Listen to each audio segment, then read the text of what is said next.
nom du Père, du Fils et du Saint-Esprit. Amen. Viens, Esprit Saint, en nos cœurs, et du ciel envoie un rayon de ta lumière pour nous éclairer, afin que nous puissions écouter la parole du Seigneur, la méditer ou la mettre en pratique. Évangile de Jésus-Christ selon Saint Jean. En ce temps-là, Jésus disait à ses disciples, « Moi, je suis la vraie vigne et mon Père est le vigneron. Tout sarment qui est en moi, mais qui ne porte pas de fruits, mon Père l'enlève. Tout sarment qui porte du fruit, il le purifie en le taillant pour qu'il porte davantage. Mais vous déjà, vous voici purifiés grâce à la parole que je vous ai dite. Demeurez en moi comme moi en vous. De même que le sarment ne peut pas porter de fruits par lui-même s'il ne demeure pas sur la vigne, de même vous non plus si vous ne demeurez pas en moi. Moi je suis la vigne et vous les sarments. Celui qui demeure en moi et en qui je demeure, celui-là porte beaucoup de fruits, car en dehors de moi, vous ne pouvez rien faire. Si quelqu'un ne demeure pas en moi, il est comme le sarment jeté dehors et il se dessèche. Les sarments secs, on les ramasse, on les jette au feu et ils brûlent. Si vous demeurez en moi et que mes paroles demeurent en vous, demandez tout ce que vous voulez et cela se réalisera pour vous. Ce qui fait la gloire de mon Père, c'est que vous portiez beaucoup de fruits et que vous soyez pour moi des disciples. Acclamons la parole de Dieu. Louange à toi, Seigneur Jésus.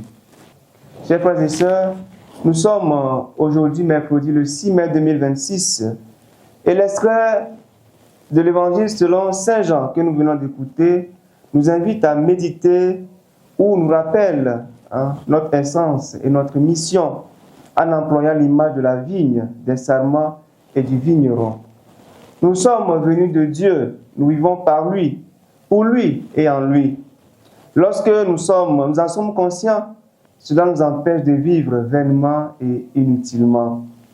Nous sommes donc appelés à bâtir, à entretenir notre relation avec Dieu, à la soigner et à nous assurer qu'elle évolue, c'est-à-dire que nous construisons au fur et à mesure une intimité plus profonde avec le Christ, car il s'agit d'une relation d'amour, la plus grande de notre vie. Et comme toute relation d'amour, la nôtre avec le Christ a plusieurs étapes. Elle commence par la prise de conscience de ce que je ne peux pas vivre sans lui et s'achève par l'union parfaite où j'adhère à sa volonté et m'épanouis à l'accomplissant.